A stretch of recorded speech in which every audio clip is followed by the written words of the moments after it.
Hi guys, if you are trying to add the apps on your dish hopper and can't find an app store, this guide will clear things up. So you are going to learn how the apps actually work on dish hopper and how you can access them. So first of all, dish hopper is not a full app based system like Android TVs. It comes with a limited set of built-in applications instead of the downloadable app store.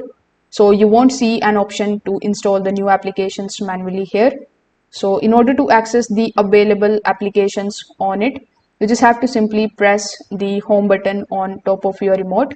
Afterwards, you just have to simply go to the applications section on your TV. Here you are going to see some of the pre-built applications like Netflix, then there will be YouTube and other already supported by Dish.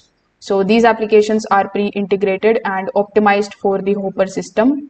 Now, Dish Hopper updates the applications through the system updates. So you just have to simply go to the settings. Inside the settings, simply go to the tools.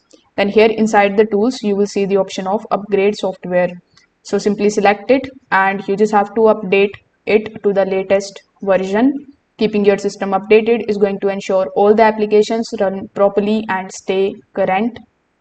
So this way you can access all the current content without any limitations. So thanks for watching.